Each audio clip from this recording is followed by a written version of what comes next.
amiguinhos, o professor César Bodão na área para mais uma aula. Hoje falaremos sobre Sociologia da Educação, mas para correção de exercícios.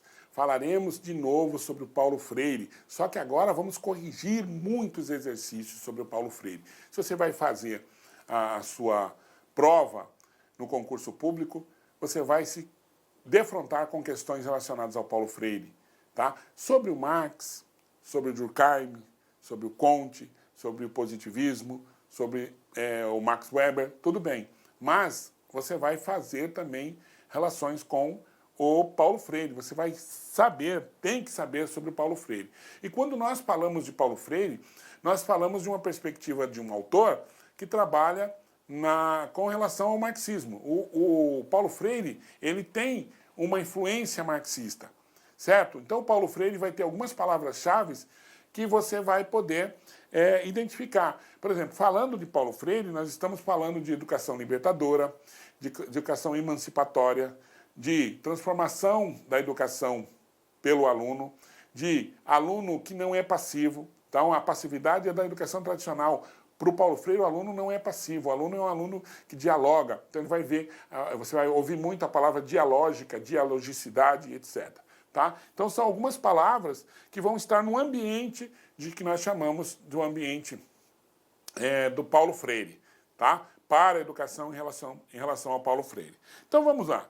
Vamos verificar aqui os exercícios relacionados a isso, tá? Então, o primeiro exercício, olha só. Paulo Freire, em uma das suas frases mais conhecidas, dizia que ninguém educa ninguém. Ninguém educa ninguém. O autor ainda enfatizava que ninguém aprende sozinho. Ninguém educa ninguém, mas também ninguém aprende sozinho. Aprendemos através do mundo. Por quê? Porque os conhecimentos que o mundo nos traz também são importantes. Não são só os conhecimentos sistematizados, já dizia Paulo Freire. Tá? Então, os conhecimentos sistematizados são aqueles conhecimentos que, através da história, foram criados, mas por alguém com um objetivo em um determinado momento histórico. Para o Paulo Freire, você tem que pegar esses conhecimentos, ressignificá-los e usar para mudar a sua história, mudar para melhor a sua história, da sua comunidade, a história do seu bairro, da sua cidade e do mundo. Tá? Se essas premissas aqui, forem consideradas pelo profissional pedagogo no exercício de seu trabalho pedagógico, serão perceptíveis no ambiente laboral, quer dizer, no seu ambiente de trabalho. Quais serão perceptíveis? Vamos lá. Bom, diálogos que incentivem a busca pela aprendizagem, isso será perceptível? Sim. Treinamentos para a resolução de problemas? Não. Falou de treinamento, você está falando de uma educação mecânica. Você não está falando do Paulo Freire. O educar e ser educado, já que ninguém educa ninguém, as pessoas aprendem com o mundo, pelo mundo, numa troca de experiência, sim, essa aqui está correta. Incentivos às trocas de experiências? Claro, isso aqui também está correta. Capacitações, treinamento e capacitações é a mesma coisa. Para mistificação da realidade? Não. Então, no ambiente laboral, de acordo com o que o Paulo Freire prega, nós podemos dizer que nós temos essa, a número 1, a número 3 e a número 4. E não temos a número 2 e a número 5, ok? Visto isso, vamos à pergunta. O que diz a pergunta? A pergunta diz o seguinte: estão incorretas as afirmativas de qual? Da número 2 e da número 5, tá? As outras estão de acordo com o que o Paulo Freire fala. A que está incorreta é a número 2 e a número 5. A alternativa B de bola. Correto? B de bola. Ok? Viu como é fácil? Tranquilo. Se você conseguir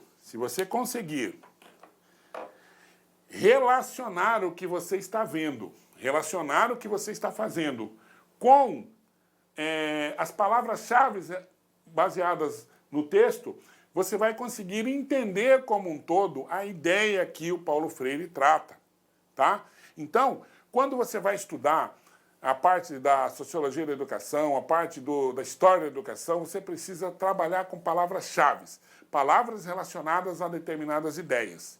Quando você identifica essas palavras-chave, automaticamente o seu cérebro vai relacionar essas palavras à teoria e você não vai errar. Não tente ficar aí procurando decorar todo o conteúdo. Não. Decore palavras-chave. Isso sim, memorize as palavras-chave e depois faça a relação dessas palavras com a teoria. Tá? Bom, vamos lá. Mais uma aqui. Ó. Leia o excerto, um pedaço do texto. Transformar a experiência educativa em puro treinamento técnico é mesquinhar o que há de fundamentalmente humano no exercício educativo, o seu caráter formador. Tá? Então, Paulo Freire vai dizer, você pegar a educação e transformar num treinamento técnico, porque daí ele está falando da década de 70 até a década de 80, em que o ensino era um ensino tecnicista.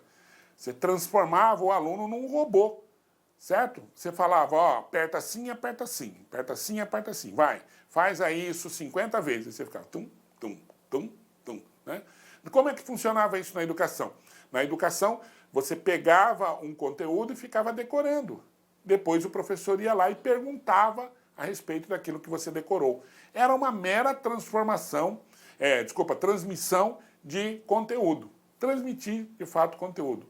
Não se usava aquilo para pensar sobre algo, embora seja inerente ao ser humano o pensamento. Se respeita a natureza do ser humano, o de pensar, o ensino dos conteúdos não pode dar-se alheio à formação moral do educando. Educar é substancialmente formar. Educar é permitir que o aluno consiga pensar com as suas próprias, com sua própria cabeça, e não pensar com a cabeça dos outros. Então significava ele pegar o conteúdo, relacionar esse conteúdo com aquilo que ele sabe, com aquilo que ele tem de conhecimento do mundo e dar uma resposta. Essencialmente seria isso, tá? O processo formativo, como parte da educação que está além do ensino de conteúdos, diz respeito à atuação de todos os agentes educativos que trabalham na escola. Então presta atenção. O processo formativo, como parte da educação que está além do ensino de conteúdos, diz respeito à atuação de todos os agentes educativos. Todos, sem exceção. Tá? Então, desde a mulher que limpa, a merendeira, a mulher da biblioteca, os professores, coordenador, diretor, todos são educadores. Esse processo se refere fundamentalmente a uma formação estética, ética, técnica, metódica. Quais dessas palavras têm mais relação com o Paulo Freire? Qual dessas palavras-chave tem mais relação com a ideologia? Estética, só a capa? Técnica, que a gente acabou de dizer que não é? Metódica, só de metodologia? Ou ética, relacionada ao conjunto de procedimentos que o cidadão tem que ter para viver melhor, para viver a vida como que é, e nem sempre o que é ético é formal ou é legal, tá? Mas o cara tem que ter uma formação ética, de conhecimento, de valores, segundo o Paulo Freire. Então, a alternativa correta é a alternativa B de bola. Certo? Belezinha? Tranquilo? Viram então? Quando eu estudo, não esqueçam disso. Eu preciso conhecer ideias. Eu não preciso memorizar tudo. Eu preciso ter a ideia relacionada a um procedimento metodológico. E aí eu preciso guardar, sim, algumas palavras que são relacionadas a essa ideia. Por exemplo, ensino tradicional, ensino metódico, ensino estético, aluno passivo, isso não está relacionado, essas palavras não estão relacionadas com a ideologia do Paulo Freire, não estão relacionadas, tá? E aí você precisa saber identificar que palavras são essas, tá? Vamos lá. Leia o trecho abaixo. As escolas não são espaços exclusivos para o puro aprender e para o puro ensinar. Então, Paulo Freire diz, a escola não é nem o único e talvez nem o melhor lugar para você ensinar. Tá? Então, tem uma nossa LDB, tem um cidadão chamado César Cole, que ele diz o seguinte, que hoje, na educação de hoje, o professor deve sair do confinamento da sala de aula e ir para o laboratório da prática. Tá? Então, as escolas não são espaços exclusivos para o puro aprender e para o puro ensinar. São locais nos quais se estabelecem vínculos e se criam expectativas e sentimentos. Vínculos por quê? Porque a educação, segundo o Paulo Freire, se dá na relação das pessoas, na relação que o cidadão estabelece com o outro. Tá? Então, a educação se dá no estabelecer conhecimento, contato e troca de experiências, não só na transmissão exclusiva do conhecimento. Ou seja, ensinar não pode ser constituído por um simples repassar ou transmitir conhecimentos. O próprio processo de conhecer exige percepção das relações com os objetos e com as pessoas. Tá? Isso aí está no livro Pedagogia da Autonomia, do Paulo Freire. Então, para que uma pessoa aprenda, para que uma pessoa consiga estabelecer a aprendizagem em relação ao conteúdo, ela precisa se relacionar, ela precisa estar relacionada com as outras pessoas e com o mundo. Gente, é muito parecido com o Vygotsky isso, sócio-interacionismo, mas muito parecido. Tem muito do Vygotsky e do Paulo Freire, do Paulo Freire em Vygotsky e vice-versa, tá? Posso dizer que eles se conheciam, que um influenciou o outro, que eles foram influenciados por alguém? Não posso, mas que são muito parecidos, são. Você até se confunde às vezes, tá bom? Bom, então tá aqui. Esse pensamento educacional se vincula à ideia de uma escola. Palavras-chave, moçada, vamos lá. Que prioriza a formação do aluno a partir do desenvolvimento das relações humanas e sociais. Prioriza a formação do aluno a partir do desenvolvimento das relações humanas e sociais. B. Voltada à formação do aluno em sua plenitude humana e social, sem deixar de priorizar a transmissão? Não, né?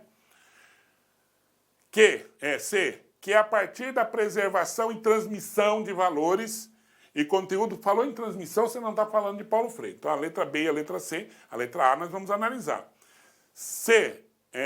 D. Que considera o valor da dimensão política e social da escola, articulado com a dimensão do saber e de sua apropriação histórica, política e social. Maravilha. A letra D, sim. Agora vamos voltar na letra A. E o que está errado? Prioriza a formação do aluno. Tá?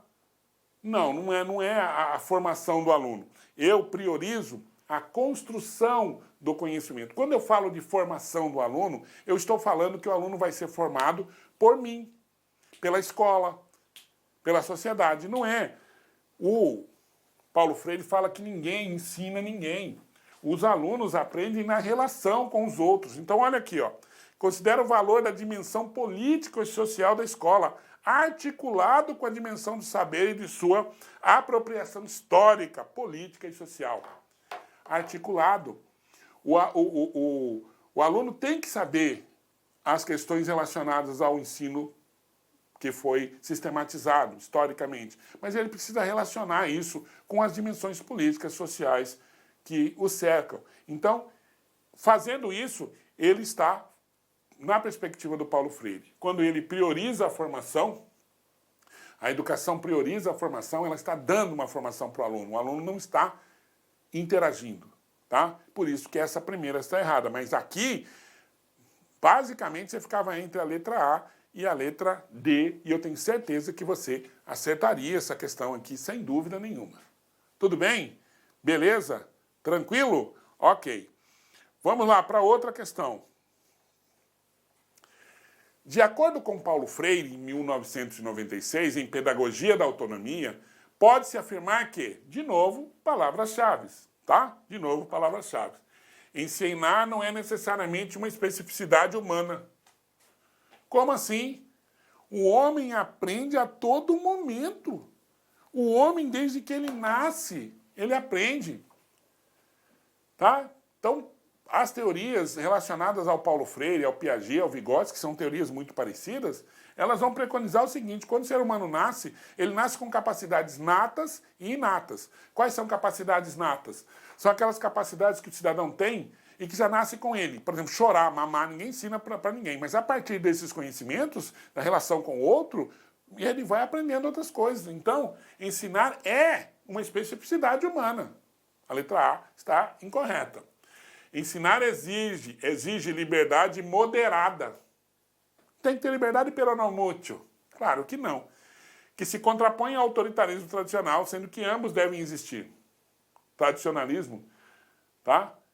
Autoritarismo deve existir? De jeito nenhum. Falou em autoritarismo, está fora Paulo Freire.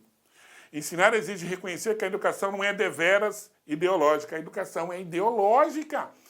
Tá? Você não pode esquecer isso. Paulo Freire vai dizer: a educação é ideológica. Quando a educação tradicional passa, porque ele é da perspectiva marxista. Então, quando a educação tradicional passa um conteúdo, ela está passando junto uma ideologia, claro que é ideológica. Tá? D. A necessária promoção da ingenuidade à criaticidade deve ser feita à distância da estética. Né? Quer dizer, você tem que ser crítico, mas você precisa manter um padrão social.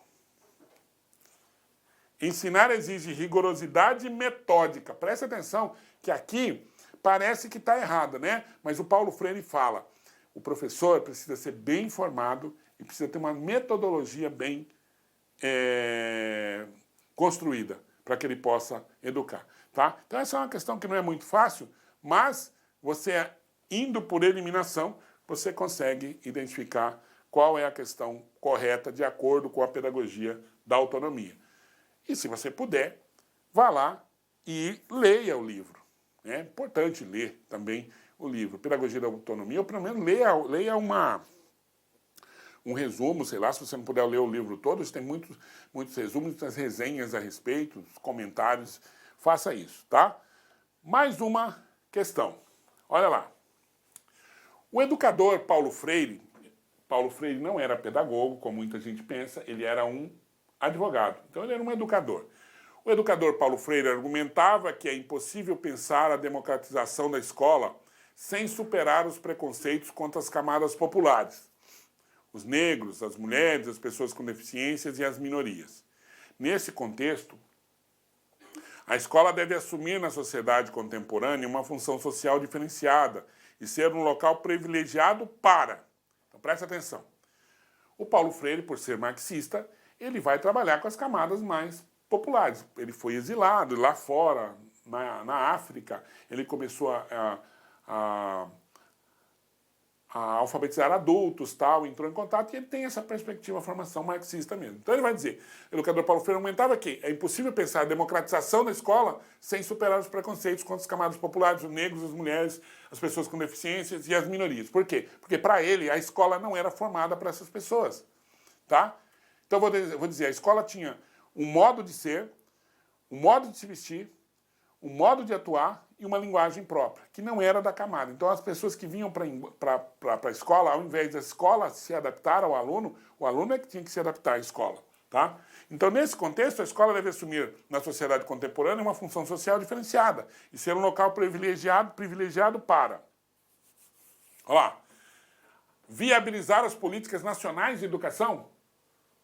Tem que ser um lugar diferenciado, ela vai se comprometer com a educação nacional, que é uma educação tradicional? Não. Ensinar habilidades para o mundo do trabalho? Técnica? Também não. Desenvolver valores e atitudes articulados com determinados interesses de classe? Quer dizer, se eu faço uma educação com interesse de classe, eu vou privilegiar uma classe e deixar outra, como o ensino tradicional já fazia. Fortalecer um modo no qual se esperam alunos homogêneos, olha a palavra-chave. A gente quer aluno homogêneo, único, dócil, passivo? Não. Tratando como iguais os diferentes? Desenvolver em crianças, jovens e adultos a capacidade de aprender através do direito de serem iguais, sem serem inferiorizados pelas diferenças. Preciso dizer qual é? Alternativa E de elefante. Beleza? Alternativa E de elefante, nós vimos aí. Viram? É só você verificar as palavras-chave. Quando você vai trabalhar com qualquer autor, você precisa identificar nesse autor quais são as palavras-chave. Que palavras-chave eu vou relacionar a esse autor para depois identificar qual é a ideologia, qual é a ideia que ele prega. Então eu sei que o Paulo Freire é marxista, nós já estudamos o marxismo, se você não estudou ainda, vai lá nas aulas e estude, tá? Temos as aulas lá, vai lá nas aulas e estude. O Paulo Freire, ele tem a perspectiva marxista, ele vai falar de autonomia, ele vai falar de libertação, ele vai falar de que a educação tem que se contrapor à educação bancária, aquela que o aluno recebe, o professor deposita no aluno como se fosse um banco conhecimento, depois pega de volta o mesmo conhecimento sem nenhuma transformação. Então ele vai combater isso, é isso que você tem que saber, tá bom? Vamos lá. De acordo com a concepção de educação de Paulo Freire, considere as seguintes afirmativas. 1. O compromisso profissional não é um ato passível. Ele é praxis. Ação, reflexão sobre a realidade. Correto? Está correta a número 1? Vamos lá. O primeiro estado de consciência é o intransitivo, no qual há uma espécie de quase compromisso com a realidade. Então, primeiro, compromisso profissional não é um ato passível. Não é um ato passível.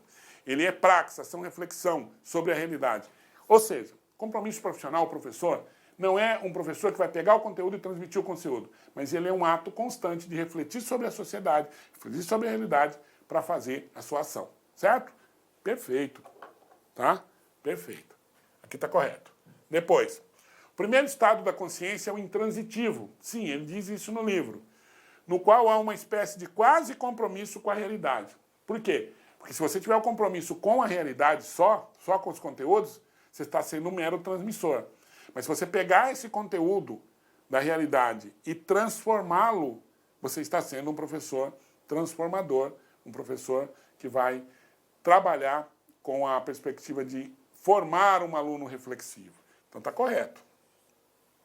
A consciência ingênua é impermeável à investigação e satisfaz com as experiências. A consciência ingênua é aquela consciência do aluno que ainda não sabe como é.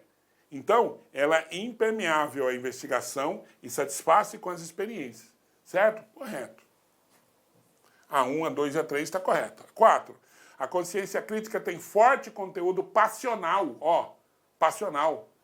E pode cair no fanatismo ou sectarismo. A consciência crítica pode cair no fanatismo. Você acha que o Paulo Freire ia falar isso? Claro que não. Então a alternativa correta é a 1, a 2 e a 3. Tá? A 4 está fora. Essa não é uma questão muito fácil, porque você precisa ter um conhecimento um pouquinho maior sobre o livro, né? O livro dele. Então, somente as afirmativas 1, 2 e 3 são verdadeiras. As outras são falsas. Tudo bem? As outras não, a outra é falsa. Beleza? Tudo tranquilo? Tudo belezinha? Então vamos lá, mais uma. A respeito da relação professor-aluno no processo de ensino-aprendizagem, julgue o item subsequente. A teoria freiriana, do Paulo Freire, obviamente, aponta o diálogo, a relação dialógica, lembra? Como uma postura necessária à relação professor-aluno e ao processo de ensino-aprendizagem. Então, presta atenção. A teoria freiriana aponta o diálogo como uma postura necessária à relação professor-aluno e ao processo de ensino-aprendizagem? Claro, ele fala que a educação é dialógica, tá? Então, aqui está corretíssimo. Está corretíssimo, está beleza, está sussa. É isso mesmo, tá? Mais uma questão? Então, vamos lá.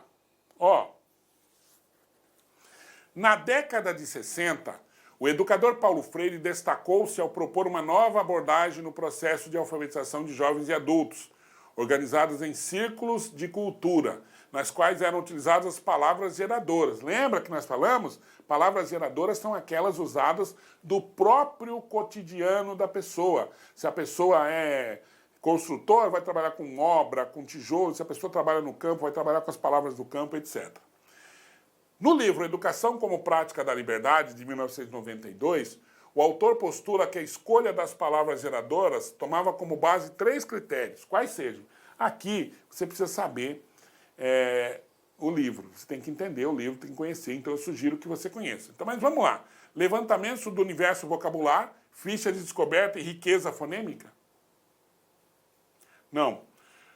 Produtividade, ficha de cultura e levantamento do universo vocabular? Produtividade está fora, você já viu que está fora, né? Falou em produtividade, está fora, não é palavra do universo do Paulo Freire. Significado, produtividade de novo, ó, tá? Então essa está fora. A letra A pode ser? Pode ser, tá? Mas eu já tenho aqui ficha de descoberta, não fala isso não, tá? Bom, riqueza fonêmica, sim. Dificuldades fonéticas da língua, sim. E teor pragmático, sim. Esse aqui é a alternativa correta, tá? Ó, tema, gerador, significado e ficha de cultura. Essa ficha de cultura não está na perspectiva do Paulo Freire. Então ele fala de riqueza fonêmica.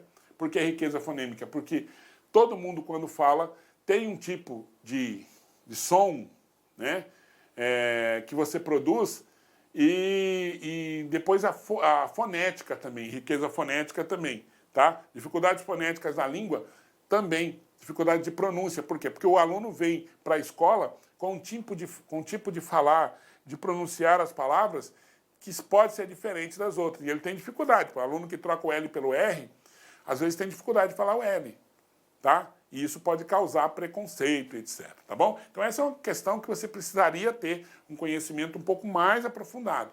Mas, veja, você não precisa acertar todas do Paulo Freire, você tem que acertar a maioria, tá? Agora, isso serve também como alerta para você ir lá e dar uma lida na internet sobre esse livro, Educação como Prática de Liberdade. Dá uma lida na sinopse do livro, dá uma lida no resumo, que é rápido, do livro, numa resenha, sempre tem na internet de graça, tá? Mais uma, aqui. No livro Pedagogia do Oprimido, de 87, Paulo Freire, ao discutir concepções de educação, faz uma dura crítica à concepção bancária. Lembra da educação bancária? Pois, segundo ele, na visão bancária da educação, o saber é uma doação dos que julgam sábios aos que julgam nada saber, tá? Então, é uma doação. Você doa o conhecimento fica lá, depois você pega esse conhecimento através das provas, etc. Essa doação pauta-se na narração, na memorização mecânica e na transmissão de valores e de conhecimentos. Podemos concluir, então, que na concepção bancária, ó, ninguém educa ninguém, ninguém educa a si mesmo, os homens educam entre si, mediados pelo mundo? Não, essa é uma fala do Paulo Freire, vamos lá, a gente já viu isso aí, não é a letra A. O educador é o que atua, e os educandos são os que têm a ilusão de que atuam na atuação do educador. Verdade? Educação bancária é isso. Eles acham que eles estão tendo conhecimento, mas na verdade eles estão tendo ideologia. E depois eles têm que reproduzir essa ideologia. A letra B está correta. Vamos ver a letra C. Isso aqui é educação bancária. O pensar do educador somente ganha autenticidade na autenticidade do pensar dos educandos. Isso aqui é Paulo Freire, tá?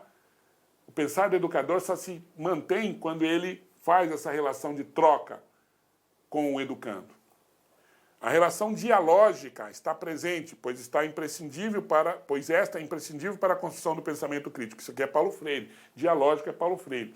A única que está em desacordo com o que o Paulo Freire diz, ou está de acordo com a educação bancária, está na letra B, na alternativa B de bola. Tá? Ok? Belezinha? Então essas foram as questões sobre o Paulo Freire. Eu espero mesmo que você tenha entendido. E lembre-se, o Paulo Freire, primeiro, tem a perspectiva marxista que nós já vimos, se você não viu, falar e veja. Depois, o Paulo Freire é um educador que vai formar um método de educação e vai desconsiderar a chamada educação bancária, que era a educação tradicional. A educação tradicional pressupunha que o aluno era um ser passivo, manso, que sentava um atrás do outro e ficava recebendo informação. É aquela a perspectiva da orelha, o professor falando e o aluno assim recebendo aquele monte de informação. Certo? Depois ele tinha que devolver essas informações para o professor através das avaliações, sem transformação nenhuma, sem criticidade nenhuma. Para o Paulo Freire, a educação é libertadora, o aluno tem que interagir com a educação para criar novas perspectivas, transformar a sua realidade, ser um ser histórico que vai mudar a sua perspectiva de vida para melhor. Tá bom? Eu espero que você tenha entendido. Um forte abraço e até a próxima. Clique like.